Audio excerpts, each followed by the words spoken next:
Olá, meu nome é Marcos Carvalho Lopes e esse é o podcast Filosofia Pop. Esse é nosso episódio número 136 e recebemos o médico, psiquiatra e psicanalista Jurandir Freire Costa para uma conversa sobre amor romântico. Jurandir Freire Costa, além de pioneiro do campo psicologia, psicanálise e psiquiatria, é um pensador da cultura com a contribuição incontornável para quem quiser compreender nosso tempo. E essa tarefa de traduzir o tempo em pensamento, redescrevendo o campo da cultura, é o que chamamos de filosofia. Então, eu posso dizer que o Jurandir Freire Costa tem um currículo tão impressionante que ele dispensa apresentações. Ele é autor de diversos livros, como História da Psiquiatria no Brasil, A Inocência e o Vício, O Ponto de Vista do Outro, O Risco de Cada Um, mas nossa conversa de hoje teve como mote seu livro Sem Fraude nem Favor, Estudo sobre o Amor Romântico, lançado em 1998, e esse livro, o Jurandir Freire Costa, faz uma genealogia do amor romântico. A gente vai encontrar todos os detalhes dessa genealogia na nossa conversa de hoje, mas quem gostar da conversa pode ir atrás de outros textos, de outras conversas do Jurandir Freire Costa, que não vai se decepcionar. Depois da conversa com o professor Jurandir, fechamos o episódio de hoje com um trecho de uma entrevista de Renato Russo, uma entrevista de 1995 para Marcelo Rangel, na rádio Mundial FM, em que ele falava sobre o lançamento do seu álbum Equilíbrio Distante, com canções em italiano. Eu espero que o nosso ouvinte, que chegar até o final, entenda por que a gente vai fazer essa citação dessa entrevista do Renato Russo. Filosofia Pop é um podcast que aborda a filosofia como parte da cultura. A cada 15 dias, sempre às segundas-feiras, a gente vai estar aqui para continuar essa conversa com vocês. Intercalando com nossos episódios normais, de quando em quando vamos apresentar episódios de entrevistas temáticas especiais. É o caso do episódio de hoje, que é um episódio especial que quebra a nossa periodicidade. Mas o podcast Filosofia Pop está presente em outros canais da internet. Você pode encontrar os episódios, mais textos e informações no site filosofiapop.com.br. Temos também um perfil no Twitter, página no Facebook e um canal no YouTube. Por favor, assine nosso canal no YouTube, aumente aí nossos seguidores para que a gente tenha mais repercussão para os nossos materiais dentro do YouTube. A gente vai começar a colocar também alguns cortes de partes das entrevistas no YouTube. Então é uma boa acompanhar o canal no YouTube, porque vai ter material inédito nesse canal aos poucos. A gente vai colocar alguma coisa nesse sentido. Você também pode mandar um e-mail para a gente no contato@filosofiapop.com.br. Faça seus comentários, dê sugestões, compartilhe os episódios e, se puder, participe da nossa campanha de financiamento coletivo no Catarse. O endereço é catarse.me/filosofia_pop. A contribuição mínima que pedimos é de R$5 mensais. O importante é continuar esse diálogo. Vamos então para a nossa conversa com o Jurandir Freire Costa sobre amor romântico.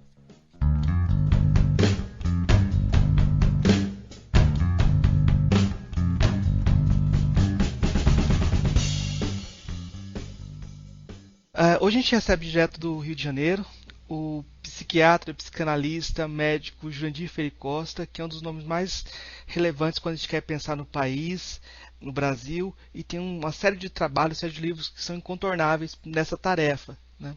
Por exemplo, A Ética no Espelho da Cultura, e um dos que vai ser um mote da nossa conversa de hoje, que é o Sem Fraude nem Favor, Estudo sobre o Amor Romântico. Professor, eu queria começar sobre a origem desse livro. Eu já li que o senhor estava trabalhando num projeto sobre sexualidade, e de repente o senhor percebeu que antes da questão da sexualidade, o mais importante, o ideal do amor romântico era o que acenava como para os jovens como aquilo que estava em jogo em primeiro lugar. Essa posição do amor romântico ainda vale hoje? O senhor acha que ainda vale hoje? Ela permanece?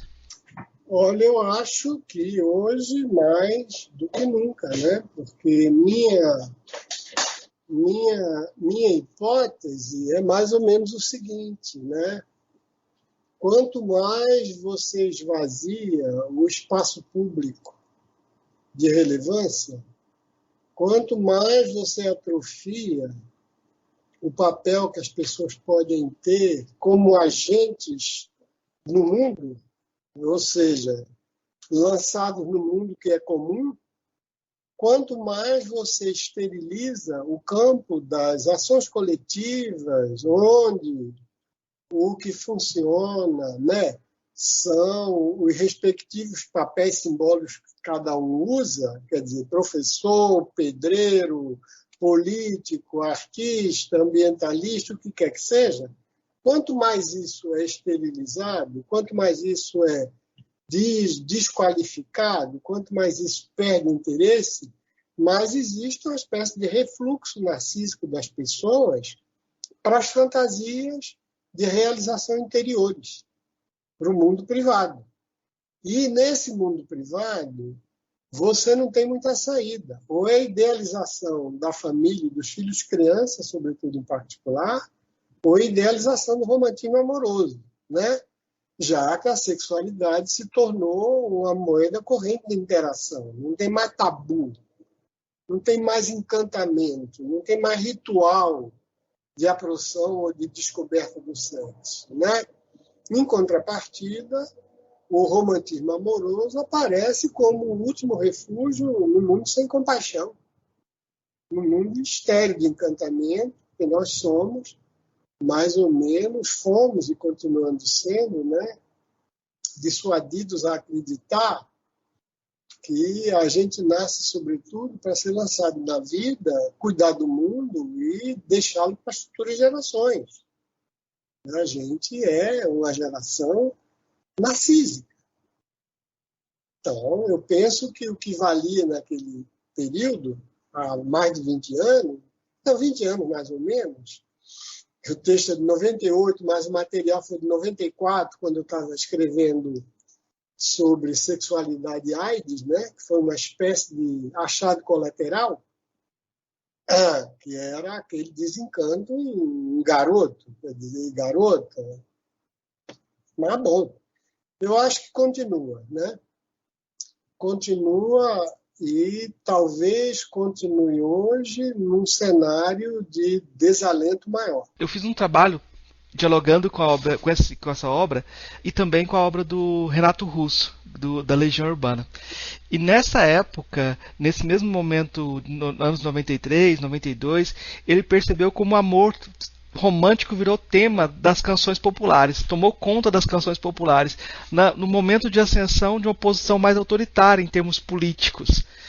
E ele achou muito sintomático que, de repente, pessoas que falavam na ditadura voltaram a ter espaço na mídia, e pessoas que tomavam para si o direito de falar sobre a família, só elas que tinham família. Aí o Renato Russo resolveu escrever livros, fazer CDs sobre canções de amor homeróticas, ou canções de amor em que ele cantava a família italiana dele, que seria uma contribuição para pensar aquele momento.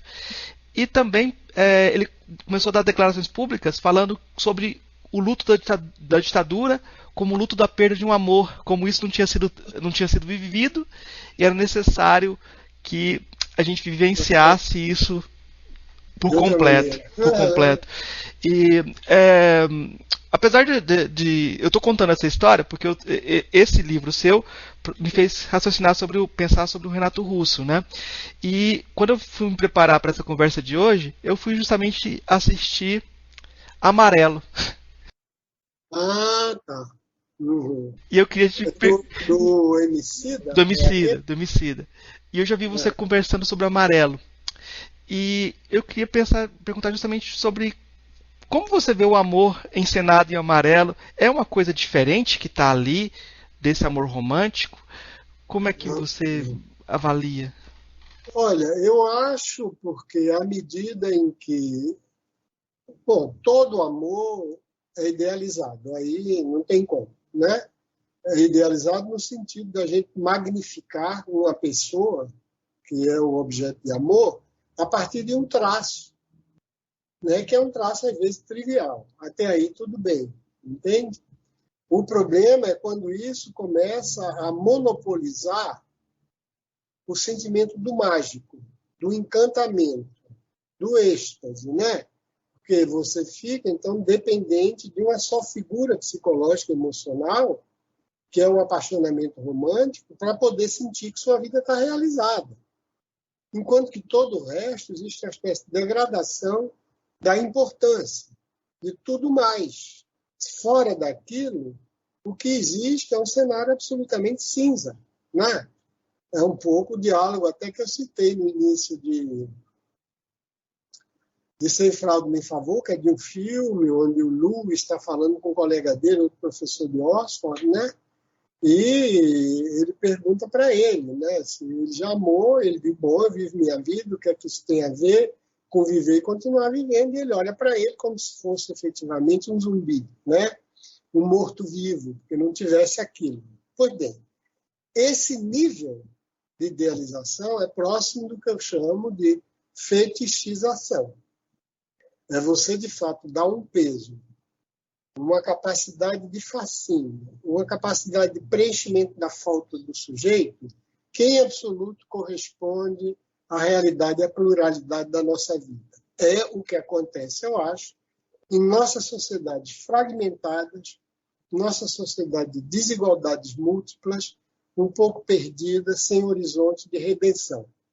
Isso é. Agora, como o amarelo existe? Ali é outra coisa. O amor, entre outros modos ativos de realização do sujeito, é uma coisa absolutamente preciosa. Mas justamente porque ele não monopoliza. Justamente porque ele não me faz acreditar que sem ele eu não sou nada. Eu sou simplesmente uma espécie de apêndice do utilitarismo cotidiano, de uma engrenagem do dia a dia, sobre a qual eu não interfiro, nem quero interferir, e eu me torno absolutamente insensível a tudo que é riqueza humana, ao sublime artístico, ao desigualdade e ao sofrimento, ao que você possa ter como crença espiritual, projeto futuro, suma. A riqueza humana inteira é estreitada, comprimida para caber dentro desse ideal que vai se tornando cada vez mais fetiche. Ou seja, prometendo que não tem condição de cumprir e me alienando como pessoa de outras realizações que eu poderia ter, em particular relações de solidariedade, como o amarelo mostra. Eu fico pensando nessa ideia de um amor eterno, que é mote de muito do cancioneiro popular, principalmente do cancioneiro mais popular, essa ideia de um amor eterno e de um amor eterno que seria irrefutável, né? E eu vou voltar no diagnóstico do Renato Russo, quando ele viu aquela monte de canções de amor, e viu a posição política que estava acontecendo, ele deu um passo atrás e viu naquilo ali uma semente do ovo da serpente. Ele fala, como é que você vê essa relação? Eu acho que desde que o romantismo se tornou um movimento filosófico, literário, hegemônico na Europa, né? Porque o amor, como a gente conhece, é uma invenção europeia, ele é um sentimento eurocêntrico, né? É preciso que a gente perceba, e a gente tem muito pouco dado para ver exatamente quais seriam as cosmovisões ou visões do mundo gerais, por exemplo, da África, ou mesmo na nossa cultura ameríndia, né, para poder saber como isso é relativo, que a importância imensa que a gente dá a isso, não tem em outras culturas tão cultas quanto a gente. Né? Isso aí é alguma coisa que vem se acumulando, como eu tentei mais ou menos mostrar e desenhar, esboçar, e sem fraude nem favor. Quer dizer, uma espécie de confluência de movimentos históricos e atores os mais diversos possíveis, entende? Que vai desde as asceses históricas, passa pela mística cristã, o amor provençal, tá entendendo? Reforma protestante, problemas econômicos, etc., até confluir para criar um vocabulário, né? Esse vocabulário que é um vocabulário que a gente usa e acha que a gente inventa, mas ele está em vigor pelo menos desde o século V, como eu mostrei nas cartas dos monges entre eles, como aquele vocabulário intimista que fala de sentimento, que fala da falta do outro e da angústia, como tudo aquilo, vem de muito tempo. Então, essa ideia do amor dominando as canções, isso aí vem muito tempo atrás e com o romantismo musical, inclusive, né? O romantismo, a tradição de Beethoven para cá, em particular de outros autores mais sentimentais como Chopin e tudo, aquilo ali foi avassalador, porque você saiu daquela música, você saiu do folhetim escrito e você saiu da área de ópera italiana. Isso confluiu para a música popular. O cancioneiro popular, então, no final do século XIX, começo do século XX, era pura dor de cotovelo já. Né? Era pura dor de cotovelo. Você diz, tem exceções? Tem. Se você pega na música popular brasileira, Geraldo Pereira, Noel Rosa, um pessoal que fazia música com outra coisa, né? Com o cotidiano, etc. Mas a imensa maioria, 90%, todos nós fomos encharcados de tristeza, de desgraça, de adeuses, de sofrimento, tá entendendo? De vinganças, de rancores, de perdões por conta de relações amorosas, até hoje, entende? Até hoje. Algumas muito lindas, outras de péssima qualidade, tá entendendo? Mas, por Deus, a gente nasceu banhado nisso. Né? Então, esse vocabulário parece totalmente natural. Completamente natural. Né? Imagina, se você passasse a sua vida inteira vendo mãe, pai. Agora, o que é que acontece? O que acontece é que esse amor romântico, ele tinha, digamos, uma cenografia, ele tinha um enquadramento que o tornava mais ou menos plausível, que era o enquadramento patriarcal, da família que veio do século XIX até a Segunda Guerra Mundial, mais ou menos. Você tinha um pai, tinha uma mãe, vários filhos, o pai tinha uma liberdade libidinal enorme, que podia ter amante fora de casa, a mulher não, né? E ela efetivamente casava por amor, com tudo aquilo, com toda essa festa que hoje tem, e a gente sabe que vai durar 4 meses, 5 meses. Hoje em dia, todo mundo vai para os aniversários de casamento, os casais já fizeram o pacto antenupcial, porque sabe que o casamento vai romper, entende? 90% das vezes. Entende? Lá era diferente. Lá, aquela jura era eterna, porque a gente sabia qual era a eternidade que se tratava. O homem tinha liberdade libidinal, dentro de casa respeitava a mulher, ela fechava os olhos, fazia de conta que nada se passava, e repassava para o filho, terceirizava para a filha, em especial, o novo sonho do romantismo. Né? Dizia, agora você vai escolher alguém que não é como seu pai, uma pessoa melhor, uma avançada. Aí a menina ia, se decepcionava de novo, e era outra filha, e a corrente de expectativa era essa. Um belo dia se rompeu com a liberação feminina, com o anticoncepcional, com a entrada da mulher no trabalho. Tem mais isso, entende? Então, aquela história de infinito enquanto dure, do Vinícius, de fato, começou a valer. Não é? Quer dizer, eu prometo que vai ser imenso, mas eu não prometo que vai durar. Então, o que acontece é que as pessoas começaram a viver um clima que elas sabem que existe e que elas têm perfeita convicção, embora implícita, né? Quando é muito bom, não dura, né? E quando dura, é porque é realmente uma corveia. É porque você está fazendo das tripas coração para suportar uma situação que você acha que é morna, que é medíocre e que você vive sonhando o tempo inteiro com o romantismo amoroso. Você formou uma geração de desalentados, de desencantados, quando não de cínicos. Uma das coisas que você mais ouve escutar é isso, em particular da parte de homens, trocar de mulher, trocar 6 por meia dúzia. Trocar de marido é só trocar de endereço. Os problemas vão ser os mesmos. Então, a gente vive nesse estado de decisão psicanalítica em que uma parte quer acreditar e a outra parte sabe que não existe. Eu não quero dizer que isso exclusivamente em relação ao amor, não. Vale para milhares de outras coisas. Para a crença religiosa, para a crença no papel intelectual das ideias, para a crença na potência da ciência, para crenças políticas, qualquer coisa. Mas no caso amoroso, como ele está muito no centro das expectativas de felicidade de nossa cultura, nada é tão importante quanto o romantismo amoroso na vida das pessoas, né? Com exceção dos filhos. E olha lá, quando são crianças. Porque se chegou na adolescência, você terceiriza para os cuidados profissionais, de psicólogos, terapeutas, que diabo seja. Né?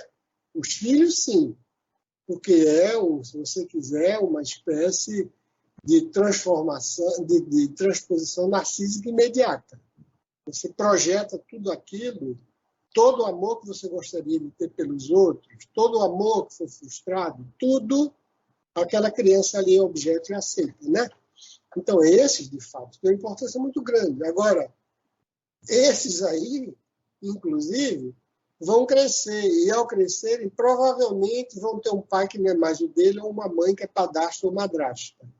E o primeiro, segundo, terceiro e quarto núpcias, que você vai ver, de maneira que aquela família ideal, em que o romantismo amoroso nasceu, não existe mais. A liberdade sexual das mulheres é um fato. A exclusividade monogâmica parou de ser. Ela é objeto de guerras, de disputa, de terapia de casal, de brigas, de rupturas, de rompimento, de proposta de aberto. As famílias não são mais monoparentais, são de toda ordem, inclusive abrindo uma liberdade muito grande.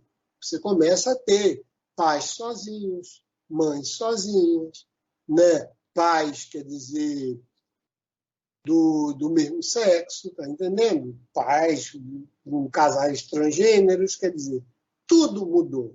As crianças ficaram, né? Evidentemente, ainda objeto de cuidado quando são crianças, mas o romantismo amoroso, esse perdeu absolutamente a característica que ele tinha, o enquadramento cultural que o tornava viável. Hoje em dia, as pessoas acreditam no romantismo amoroso como uma espécie de última tábua de salvação para o que eles acreditam que é um mundo em desencanto. É um mundo que se esvaziou de interesse afetivo, de empolgação, de entusiasmo e mobilização. Né? Fora isso, quando você vê entusiasmo em política, e em cultura ainda um pouquinho diferente da burocratização da universidade, né? Mas você ainda tem, em cultura, arte, ainda consegue um nível de, se você quiser, de transferência maior, de apego, de sedução, de conquista. As pessoas ainda vibram mais nisso aí, né? Mas no resto, qual é o mundo de encantamento que a gente tem hoje? É um mundo de tecnologia. É um mundo isolado, é um mundo frio. É um mundo sem interesse emocional de vínculo com o outro. E o resto nem adianta falar, né?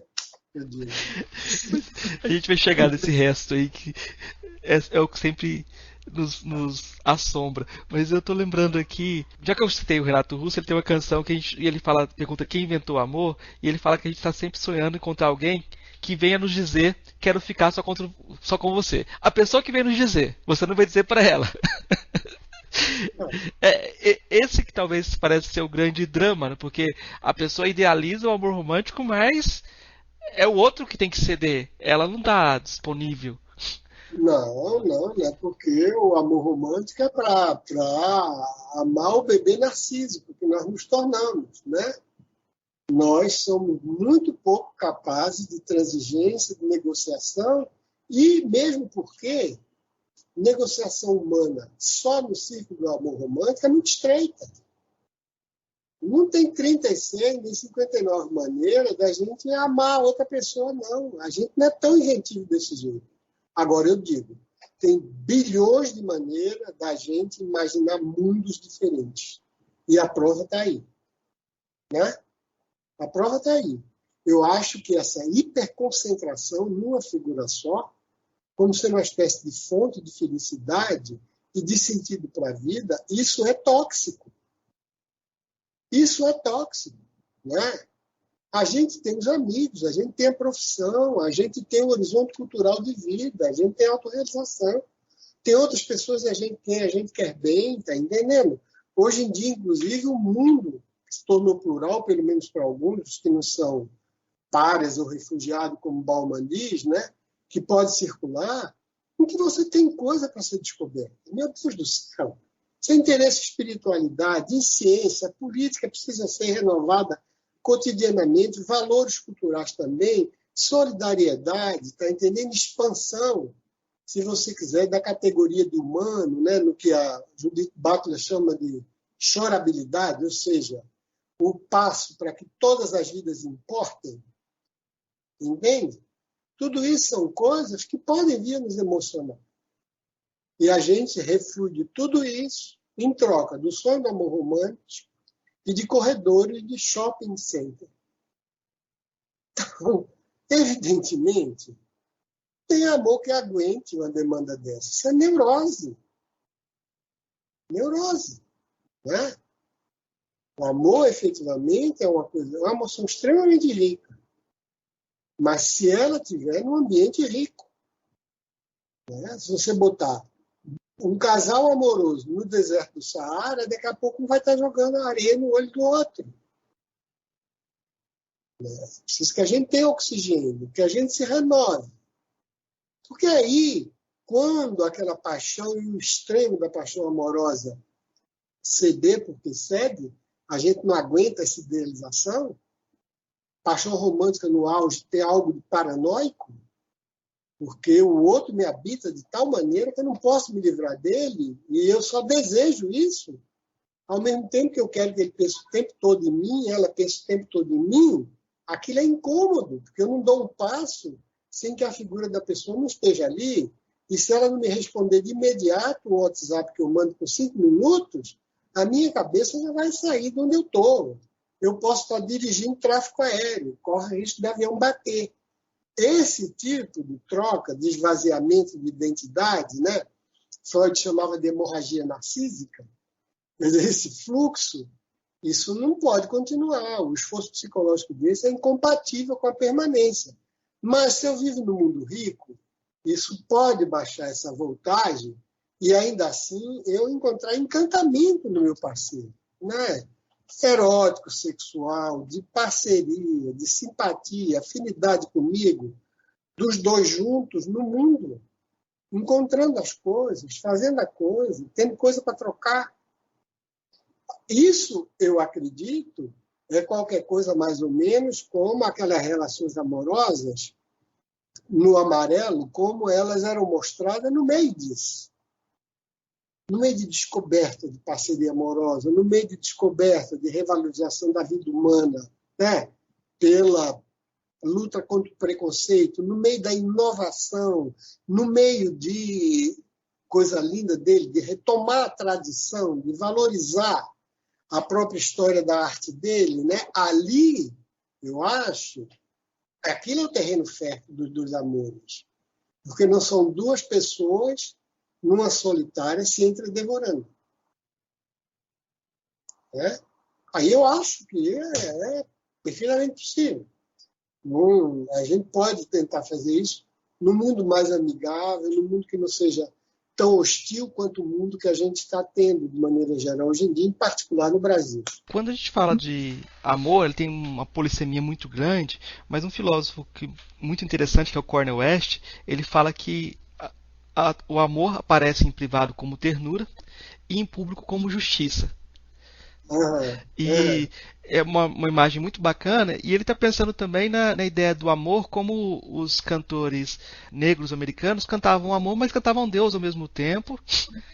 Havia essa relação de cantar o amor e cantar Deus. Tem algumas canções que você não consegue separar as duas coisas, né? Como é que você vê essa relação entre essa dimensão pública do amor e essa dimensão privada? Olha, eu acho que a dimensão pública do amor, ela é irrelevante. Porque as regras da vinculação amorosa são regras que muitas vezes contrariam as regras sadias do espaço público. Né?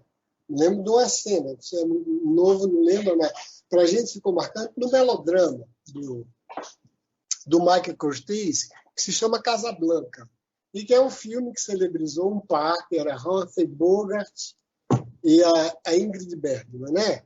Que ficou uma canção muito cantada, que ainda hoje é muito cantada, né? A Casablanca. E tem uma cena que eles estão em Paris, evidente, né? A guerra bomba voando por todo canto, caindo por cima, e os dois dizem: o mundo desmorona e nós nos amamos. Né? Aquilo ali foi uma espécie de signo, encantou toda a mentalidade romântica, né?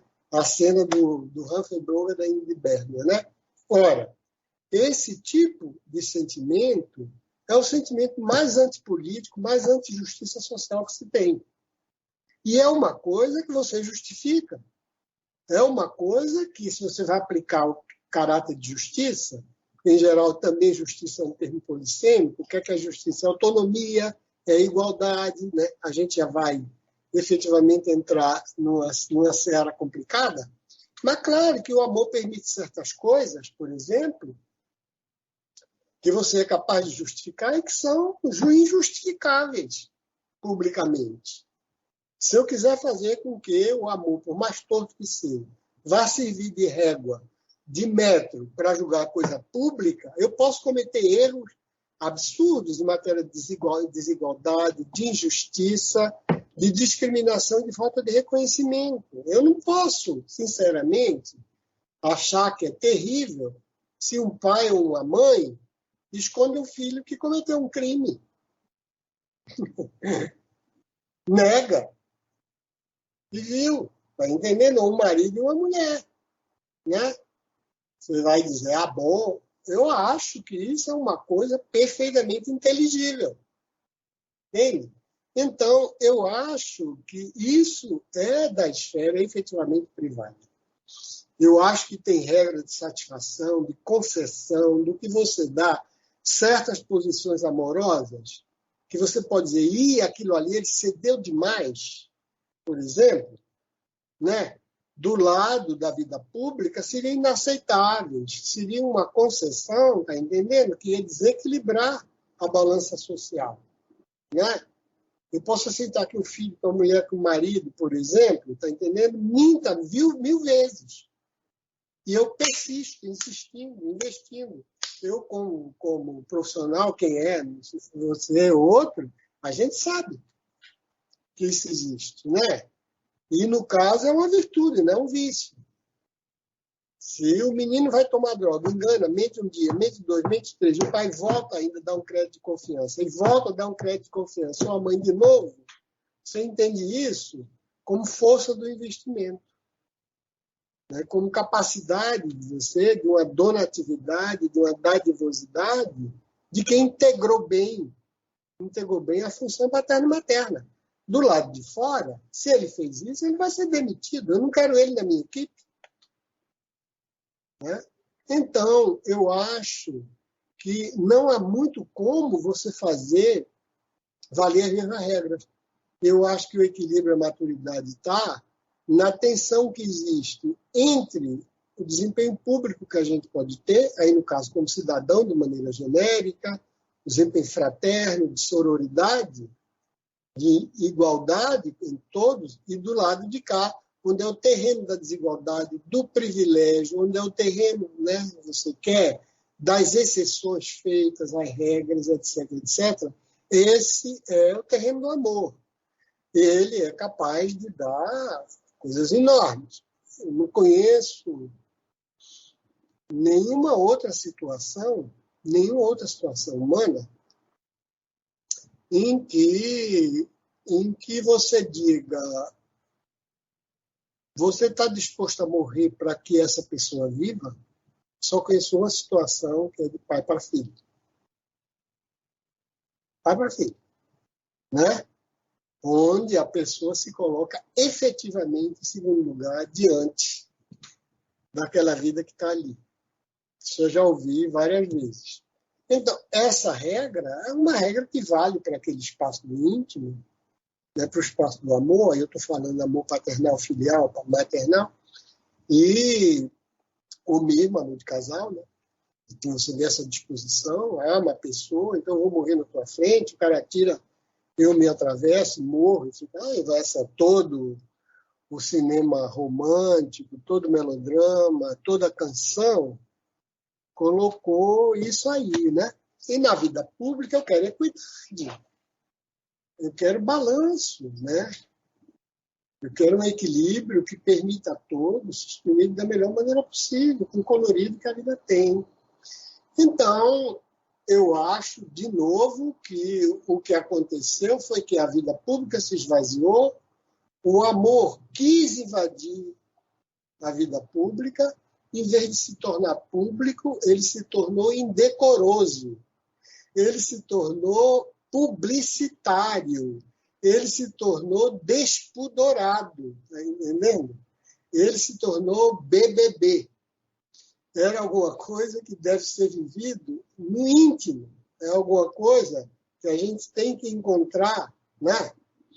Quem é, quando e como a gente troca esse sentimento amoroso. E de uma maneira, eu diria, que não seja fetiche. Não tem essa de segundo lugar na vida de uma pessoa humana. Eu estou pensando na utopia da canção popular brasileira. Perfeito. Quando você pensa no amor romântico, como ele foi, que vem também do Bob Dylan, você pode pensar em termos maiores, não precisa ser brasileiro também, mas você pode pensar, por exemplo, que a banda passa e a cidade inteira começa a cantar, como o casal começa a fazer amor, começa a dançar, a cidade inteira dança na música do Chico Buarque, e assim a gente buscava a redenção do país como um todo, e de uma utopia lírica, e essa utopia lírica é esvaziada assim que há a democratização, porque você não consegue mais se identificar com o país romanticamente. É o que o Luciano Martins escreveu no famoso texto dele, A Geração AI-5, né? Ele dizia, por falta, se você quiser, de perspectiva de ação pública, de ação política, cívica, houve uma regressão da linguagem, ou seja, o vocabulário passou a empobrecer, você passou a não ter mais necessidade de comunicar, um recurso e um consumo voraz de psicoterapia e outro de droga. Ou seja, tudo que era efetivamente íntimo começou a ganhar uma dimensão que parecia que interessava ao público. E não interessa necessariamente, né? Raramente, entende? A regra do aparecimento público é outra coisa. Quer dizer, sua função aí agora, existe sempre um corte, como a gente chama, uma castração, entre nosso mandato simbólico e aquilo que a gente é. Né? Eu não posso, tá entendendo, estar o tempo inteiro querendo que a regra do romantismo amoroso esvazie meu interesse pela vida. Eu não posso. Eu posso fazer, mas eu vou piorar. Não me interessa o mundo. Né? Pode estar caindo aos pedaços. Eu quero saber de mim e de minha família. Em geral, querer saber de mim e de minha família é suportar qualquer desigualdade, ser cúmplice de qualquer atrocidade que exista, de qualquer existência, de qualquer degradação do meio ambiente, de qualquer injustiça, de desigualdade. Quer dizer, isso, eu acho, que acaba se voltando contra a própria prática amorosa. Né? Eu esvazio o mundo de interesse e vou fetichizar esse interior aqui, que é do núcleo familiar. 2 sêniors, 2 júnior, e eles usando para usar a imagem essa que o Marcuse que usa, né? Que é a da ideia da jaula no zoológico, em que está todo mundo preso, todo mundo ouve ao outro, ninguém se comunica. Então, eu faço do mundo um zoológico e diz, vou cuidar da minha jaula. Depois, o cipó de aroeira volta. Tem o retorno bumerangue. Eu vou simplesmente ter uma atitude de devoração com aquele pequeno grupo que está ali, de expectativa fetichista e absurda, e aquilo vai se dissolver. O que parecia um paraíso vai virar um inferno. Então, eu acho que se a gente quiser amar em paz, a gente vai ter que ter um mundo mais justo. Eu podia tomar 2 caminhos aqui, pensar como a prosa tomou conta da canção, mas eu vou voltar para outra questão do amor. Como você falou no amor que pode justificar você morrer no lugar do outro, esse amor ao pai, mas a gente tem esse problema do amor ao pai como projeção de uma figura de autoridade na política. E aí eu acho que uma coisa que a gente precisa conversar quando a gente pensa nesse livro hoje é como esse amor à pátria, ou esse amor que cria massa, está sendo mobilizado pela extrema-direita hoje. Não, isso aí é exatamente o fetiche. Né? Foi o que Freud escreveu em Psicologia das Massas, né? O que acontece é que a massa dos desenraizados, as massas dos que se consideram supérfluos, redundantes por várias razões, que não tem nenhum gancho, nenhuma sensação de que eles podem intervir no mundo, até porque eles ativamente colaboraram para isso. Eles tinham o dispositivo da democracia parlamentar, que é um dos modos de governo dos povos mais perfeito que a humanidade já produziu, né? O modo em que eu transformo inimigo em adversário e coloco eles para conversar num cenário regulado. Quer dizer, esses deserdados, esses que acreditaram que só a família deles, o petit amour, o pequeno amor deles importava na vida, esses foram dos responsáveis pela destruição do mundo como espaço de criatividade. E no momento em que eles estão desolados, desamparados, e não tem mais nenhuma figura que eles possam recorrer, a eles magicamente recorrem ao Führer, ao líder. E o que é que eles fazem? Eles se esvaziam de qualquer desejo, de qualquer pretensão, e se comportam como zumbis, ou como corte de vampiro. Quer dizer, o único sangue que ele tem é injetado lá pelo chefe. O que o chefe diz que tem que ser feito. Você está diante dos espetáculos mais degradantes da cultura brasileira, que é ouvir a pessoa dizer A, todo mundo bater palma, ir para a rua, bufando porque A. Ele diz B e todo mundo diz. Né? Gente que perdeu completamente a autonomia de pensar, a incapacidade de escolher, de ver coerência. Em suma, o que os gregos exigiam, né? Para poder falar como cidadão e governar a cidade, antes de mais nada, você tem que mostrar a homologia consigo. Você não pode ser um poço de inconsistência e incoerência. Então, aí no caso, esse pai é um pai fetichizado. Isso não é o significante paterno, que é o significante da ordem e da lei. Que esse é impessoal. Esse aí é o exemplo típico em que uma pessoa que se coloca numa posição de liderança como ela, em que os humores dela passam a funcionar como lei. É o tipo de invasão do público pelo privado. No caso, evidentemente, é uma criatura ignorante, estúpida, despudorada, entende-se? A menor qualidade, uma aberração moral e cognitivamente no patamar mais baixo. E ele, o privado dele, acaba servindo, se você quiser, de régua, de parâmetro para o comportamento do público. Aí é o tipo da situação que Freud chama de aberrante. É o que ele chama, na psicologia das massas, de análise do eu. Né? Ele analisou muito bem há 100 anos, diga-se de passagem. Eu estou de 21. Nesse contexto de uma situação aberrante, o Paulo Eduardo Arantes ele vem comentando como esse modelo de família, aquela família que se reúne no final de semana e cada um traz alguma coisa para a refeição, mas ninguém quer saber a origem do seu trabalho, o que financiou aquilo, vem se tornando a família ritualizada. Não importa o que você faz, importa manter essa família aqui reunida. Pois é, claro. E a família vira realmente o que a gente chama de fetiche, porque, digamos, se tornou um rito sem mito. Quer dizer, o Richard Sennett já tinha dito isso na Corrosão do Caráter.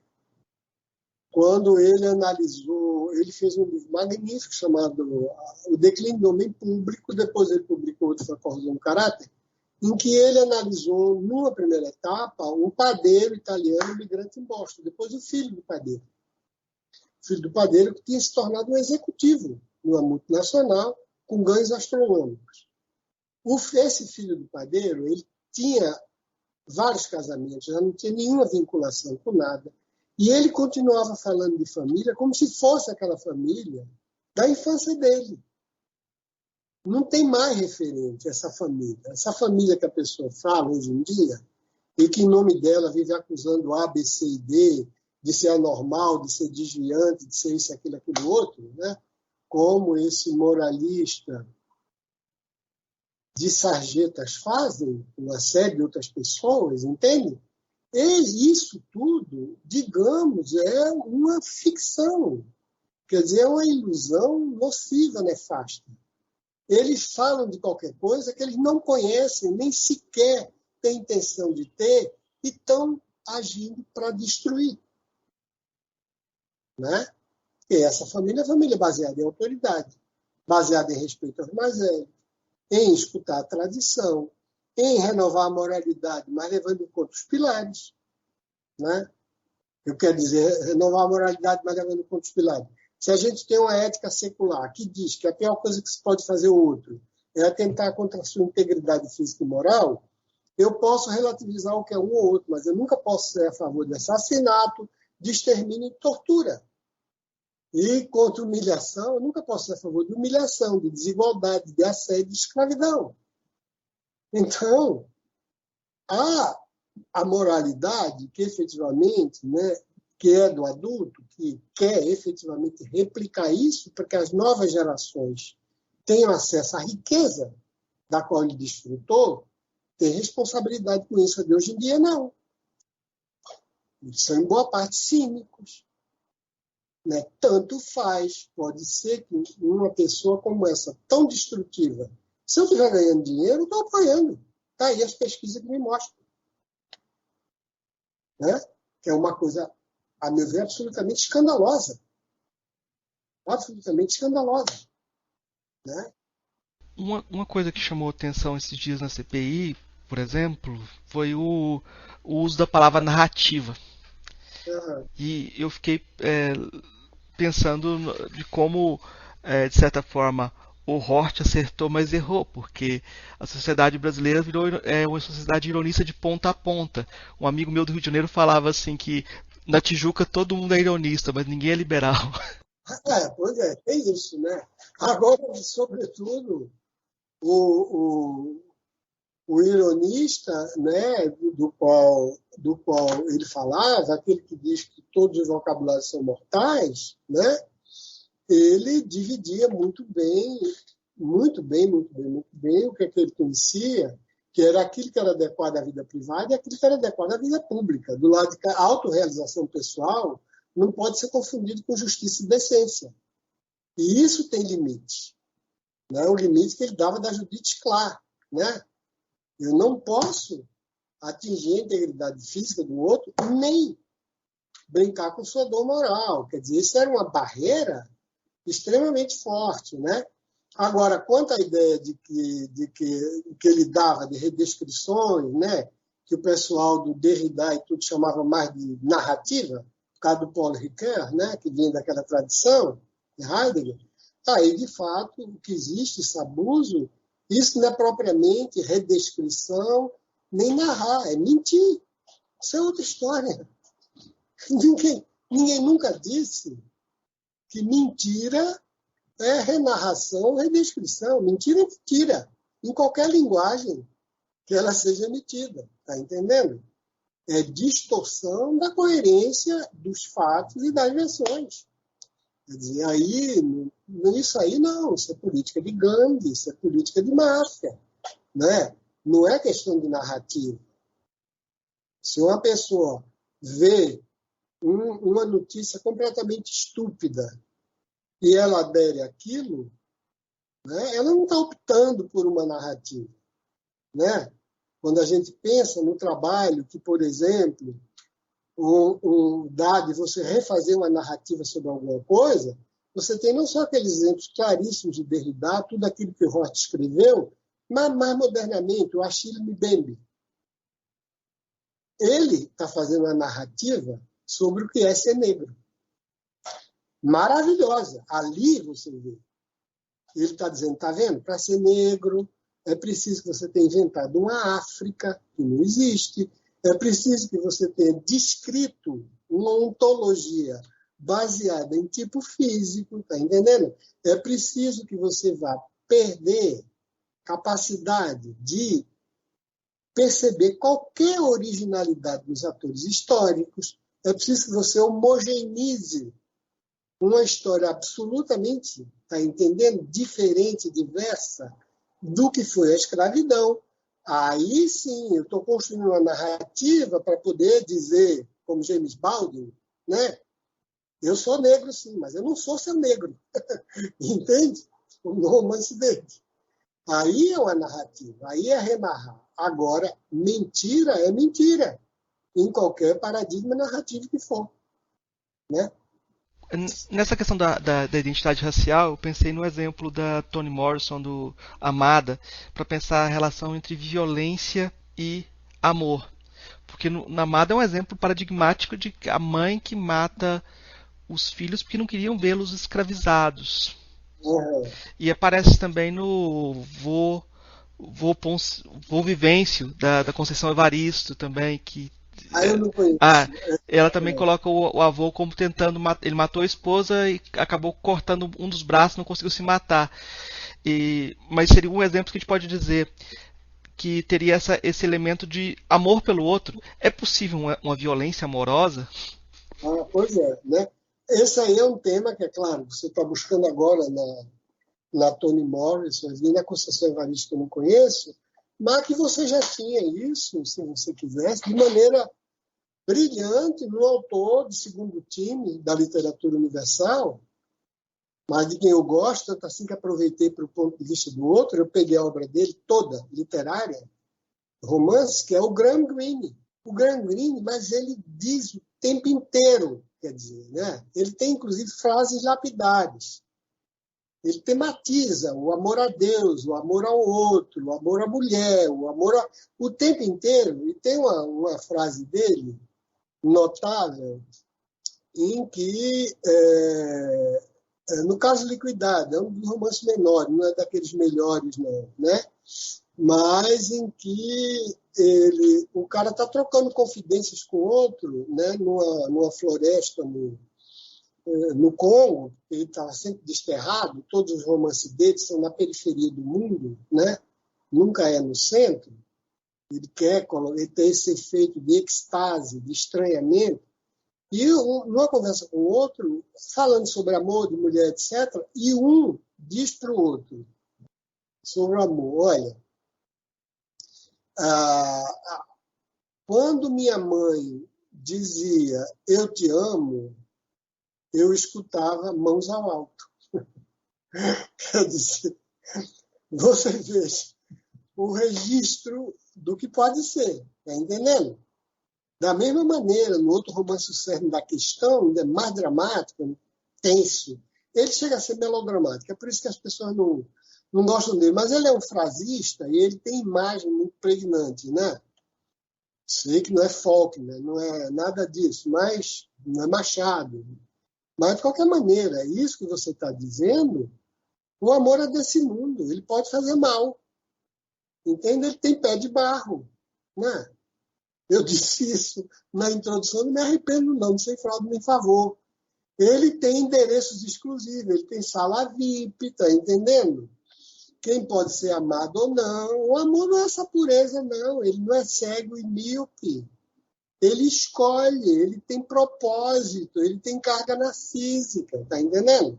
Então, no cerne da questão, por conta de amar uma pessoa, a mulher submete lá o cara, eles dois são muito católicos, né? E o sujeito tinha tido um caso. Então, ela diz, você me ama? Aí eles amam. Ele diz, então você vai comungar sem se confessar. Quer dizer, no caso, se ele comungasse sem se confessar, ele estava cometendo um sacrilégio, perdendo a alma dele, na crença deles lá, que são muito católicos. Porque ele tinha traído. Né? E ela faz isso, está entendendo? Em nome do amor, em nome da dureza. Né? Até que ele, em nome do amor e ao contrário, diz o seguinte, resolve dizer, bom, eu escolho a danação, né? Porque ele se dirige para o Jesus e diz, eu vou lhe trair, porque afinal você está acostumado a isso, desde o início. E ela, eu acho que não suporta. Mas eu digo tudo isso, é esse trabalho de idealização, desidealização, que ele tem da emoção amorosa. E ele fala em romance, está entendendo? Com tudo aquilo que o romance pode ter, uma cenografia, um quadro, dramaturgia. né, personagens fortes e tensos e tudo. Mas porque eu acho que também tem pé de barro. É um produto humano. E como é produto humano, a gente pode melhorar, pode mudar. A única coisa que eu acho que é pior no mundo de hoje é que esse amor tão idealizado, ele é capaz de conviver tranquilo com a absoluta ignomínia da violência contra os mais fracos, do preconceito, da miséria, do empobrecimento do mundo, da devastação. Então, paciência. Amar dessa maneira, eu acho que é alienação. Alienação. Eu acho que a grande pergunta, que, aliás, é colocado num belo filme do Walter Salles, num média-metragem, e da Daniela Torres, que se chama O Primeiro Dia, né? Que é um encontro da Fernanda Torres com outro ator lá, mas no Réveillon do Rio de Janeiro, ela é uma mulher sem nada e ele, um traficante desesperado, se escondendo. E os dois acham que pode se amar no meio do mundo daquele, né? No mundo cercado de metralhadora e de miséria moral, que é de onde ela vem, entende? Essa ilusão eu acho nefasta, eu não acho nada de encantamento, nada de magia. Isso é prestidigitação, isso é mágica de segunda qualidade, né? É, eu estou pensando aqui no Hort, e o avô dele era o Walter Rauschenbusch, que inventou o evangelho social, né? Essa ideia de um amor público e tal. E o pai do Hort fez um poema em 27 em que ele falava sobre a verdade. E ele falava que tinha centenas de coisas mais importantes que a verdade. E colocava. Isso foi em 27, o Hort nasce em 1930, né? E o Hort conta uma historinha que quando ele tinha uns 11 anos, ele resolveu fazer um poeminha e levou o poeminha, elaborou o poema durante a semana inteira, levou pro pai dele, que era um crítico literário e poeta também, e o pai dele falou: Você quer uma versalhada. E ele fala assim, para quem ele não conseguiria transmitir como isso foi pesado para quem dá tanto valor à poesia. Mas a gente sabe da história dele, que ele foi virar filósofo, ter todo o poder do filósofo contra a poesia, e só vai se reconciliar com o pai mais tarde num trabalho de terapia, que são esses livros, os melhores livros dele, inclusive, né? E no Contingência e Ironia, ele cita o Philip Larkin, só que o poema que ele cita do Philip Larkin não é o mais relevante. O Philip Larkin tem um poema em que ele fala sobre a relação entre pais e filhos, que os pais sempre se sacaneiam. Os pais sempre se sacaneiam. O conselho final do Philip Larkin é: não tenha filhos. Pois é. E ele não teve, né? Mas o Hort teve vários. Mas quando o pessoal começou a falar de fazer uma sociedade Richard Hort, ele fez uma carta de 5 páginas, letras 10, sem espaçamento, para dizer que não precisava. Mas a gente está nessa relação. Eu estou perguntando isso porque a gente estou pensando na relação de educação e ausência de autoridade. Perfeito. Essa possibilidade de você criar afetos mais fortes e a possibilidade de ter educação. Perfeito, não há dúvida, né? E passa efetivamente por um mundo rico que você respeite, né? Não há dúvida. E é uma coisa que hoje em dia você vê tudo tão estilhaçado, né? Parece aquele mundo devastado de T.S. Eliot, porque tudo fica de cabeça para baixo. Como é que alguém pode ter posição de poder e de mandar na tua vida, e você sabe exatamente a miserabilidade do espírito daquela pessoa, entende? Ou então você não vê mais nenhum sentido, digamos, na tradição, se essa tradição não é passada, né, por quem está autorizado a fazer isso, de maneira competente, de maneira que mostre um encantamento, de maneira que mostre, né, a magia da obra humana. Então, claro, né, você engole gente que tem poder, mas não tem autoridade. A autoridade não precisa de força para se impor, ela precisa de respeito e reconhecimento, e isso é atribuído a ela de graça. Quer dizer, a apreciação que você tem pelo Hort é a mesma admiração rasgada que eu tenho por ele, né? O que eu tenho por outros. Derrida também, Foucault, de certa medida, em suma. Pessoas intelectuais que eu conheci, mas em que eu via efetivamente uma genuína preocupação com a liberdade humana, com a criatividade humana, né? Sendo que o Hort tinha um tempero a mais. Ele era uma pessoa boa, ele era generoso de coração, entende? Eu acho isso uma coisa tão rara, tão rara, tão rara, né? Que eu fico absolutamente espantado, né? Realmente, quando encontro. Agora, é claro, tem reservas em relação a certos trabalhos dele, evidente, não tem nenhuma fetichização, né? Mas, quanto ao valor daquela dicotomia que ele faz em contingência, ironia e solidariedade, eu estou muito de acordo, inclusive, porque tem muito parentesco com Hannah Arendt, embora fosse qualquer coisa que ele não reconhecia, por causa da matriz heideggeriana, né, da Arendt. Mas eu acho que tem, né? A Arendt, no sentido da Arendt de colocar o espaço íntimo como qualquer coisa, está entendendo? Que deve ter regras de realização que não são universalizáveis. Ela também era contra uma grande narrativa, algo que explicasse o sujeito e a vida social. Mas isso não pode ser metafísica dos costumes e separar virtude, campo da virtude, campo do direito também? Talvez qualquer coisa por aí, mas, pois é, Ah, né? Mas eu, como não conheço essa filiação, não saberia traçar para você, né? Agora, a marca do heideggerianismo nela é notável, quer dizer, a inversão, né? O homem nasce para a morte, consequentemente é privado, o que interessa está dentro dele, e ela diz, não, o homem não nasce para morrer, mas para recomeçar, é para a vida, né? E, consequentemente, é o fora, é o mundo que deve ser amado, e não ter o acerto de contas, se você quiser, com tua justiça, com balanço, com teu equilíbrio de alma. Nisso eu acho bom, porque eu penso que o Hort faz isso também. Ele é capaz de justificar Lolita, mas ele diz Lolita no romance. Na vida pública, não. Né? Como quem diz. Ali tem o sublime, ali tem qualquer coisa, né? Quando que do lado de cá, não. Mas eu vou fazer 3 perguntinhas que eu faço para todos os convidados. São perguntas curtas, mas as respostas o senhor dê do jeito que o senhor acha melhor. A primeira, o que é filosofia? Eu acho que filosofia, eu não tenho muita ideia porque eu não sou filósofo, mas a minha definição é a definição que o Pierre Hadot dá. Eu acho que filosofia, para mim, é um ascese, é uma busca de um modo de vida onde a gente seja melhor. E melhor, para mim, significa melhor para o outro.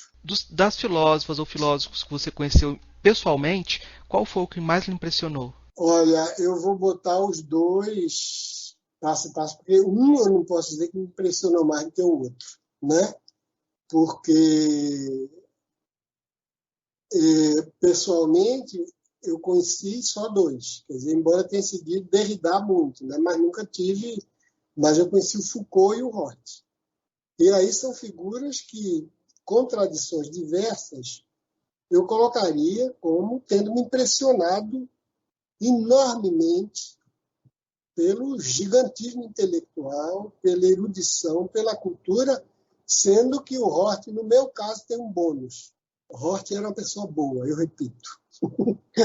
Então, eu guardo dele duas coisas que ele me deu como se fossem relíquia, né? Um livro que ele me deu, que era a descrição da trajetória de sofrimento do homossexual, né? Eu estava trabalhando as questões de erotismo e do amor naquela época, e depois um outro texto que ele me deu, ele não esqueceu, e que ele me ofereceu com o nome de Dick, em vez de Richard. Ele botou Dick para mim, entende? E as demonstrações que ele dava, chegava aqui, ele não queria receber um tostão. O dinheiro que ele recebia, ele ia e gastava aqui, com produtos e coisas. Então, tem um sentido de justiça excepcional. Então, eu, até hoje, agora, quando eu vejo certas pessoas fazerem críticas a ele, meio leviana, eu pulo nas tamancas, porque o que é isso? Né? Começar pelo Roger Scruton, doutor fraude, militante, impostor botar Roth no meio daquilo, o que é isso? Ele pode ser liberal e tem direito ao pensamento dele. Agora, fraude, militante, impostor, ele botou Foucault, Derrida, ele botou Roth naquela panela. Eu acho isso... Entende? Quando ele chegou, eu não li mais para não ter raiva, porque eu não tenho mais idade para isso, né? Mas, bom, eu boto os dois. A última perguntinha é qual o seu filósofo preferido ou filósofa preferido de todos os tempos? Hannah Arendt. Eu sou absolutamente rendido, claro, né? Agora, de maneira sistemática. Se você disser quem é que você gosta de ler, efetivamente, Sêneca e Santo Agostinho, o tempo todo. Ah. Entende? Eu acho um livro mais estupendo, sei lá, que mais me impactou, é Cartas a Lucílio. Realmente eu acho uma coisa extraordinária, né? Mas eu acho muito bom. E depois, Agostinho eu acho um absoluto gênio, apesar de não concordar com metade do que ele diz, mas outras coisas, sim, né? Sim. Eu acho. Então, a última coisa que eu vou te pedir na nossa entrevista é indicações para os nossos ouvintes. Você já indicou aí o Cartas a Lucílio? É uma indicação. Se você quiser indicar de filme, livro, música, o que você achar interessante indicar? Eu acho que livro, por exemplo, eu acho que eu não tenho nenhuma dúvida em indicar A Condição Humana, para que as pessoas leiam, e A Origem do Totalitarismo, né? Da Arendt. E dois livros de Freud, aí para o público geral, que é O Mal-Estar na Cultura e Psicologia das Massas e Análises do Eu. Eu vou fazer indicações também, vou aproveitar e indicar o Freud do Philip F., que tem nos sebos, o pessoal encontra. O Adam Phillips, que é um autor com quem você dialoga muito, e talvez o Winnicott dele, sei lá, qualquer coisa dele é interessante. Agora, dos seus livros eu vou indicar praticamente todos aí. Eu acho que, como a gente falou muito do Sem Fraude Nem Flavor, tem que ser uma indicação. A Ética no Espelho da Cultura, Razões Públicas, Emoções Privadas. Eu acho que essa trilogia aí dá para você ver muita coisa. É isso, professor. Então... Tá bom. Foi um prazer. Obrigado aí pelo convite.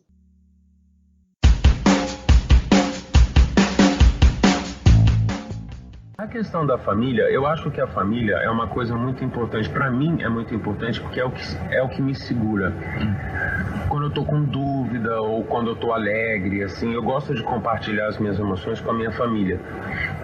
E graças a Deus eu tenho uma família que me entende, né? Eu sou meio complicado, tenho as minhas coisas e tudo, mas eles sempre me apoiam e eu acho isso uma coisa muito importante. E o que eu acho importante também é lembrar que a família e os valores da família, de amor, de respeito, de comunidade, não podem de jeito nenhum serem, digamos, sequestrados por pessoas que têm uma mentalidade fascista. Deixa eu tentar explicar. Na Itália, inclusive, quando eu fui para lá para conhecer o país e ver um pouco, porque o pessoal da gravadora me ofereceu uma viagem para justamente conhecer produtores, conhecer repertório, preparar o repertório do disco. Havia uma discussão muito grande, que é uma discussão que continua até hoje, sobre essa questão do fascismo, né? E ainda mais a Itália tem uma tradição fascista. E isso sempre me preocupa porque o que parece que acontece aqui no nosso país é que as pessoas que prezam a família, o respeito à tradição, são geralmente pessoas que não respeitam a liberdade das outras pessoas. Verdade. Isso é uma coisa muito complicada, porque eu não quero ter uma boa família e de repente ter um evangélico que de repente vai me dizer que as atitudes que eu tomo são erradas e que eu vou pro inferno. Ou então ter, como nós tivemos recentemente, sabe, um governo de direita que não respeita a liberdade das pessoas, que prende as pessoas, entende? Tudo isso que nós sabemos que aconteceu no Brasil recentemente, e justamente nesse período, né, dos anos 70, e que são pessoas que se utilizam dessa bondade, dessa questão do respeito da família, dessa coisa boa que a família tem, para se colocarem como superiores, assim, como se eles tivessem uma superioridade moral em relação às outras pessoas. E de repente a minha opinião é a seguinte: família é importante para todo mundo. É verdade. Não só porque eu vou ser um evangélico ou sou um militar que tá matando gente, prendendo gente, entende? E de repente eu acho que fica uma confusão, tipo assim, sabe? Não, eu sou humano, eu mereço amor também, eu mereço respeito e tudo. E não preciso ser necessariamente um fascista para valorizar coisas que são importantíssimas na minha vida, na vida de todas as pessoas que vivem em comunidade, que querem viver em paz, né?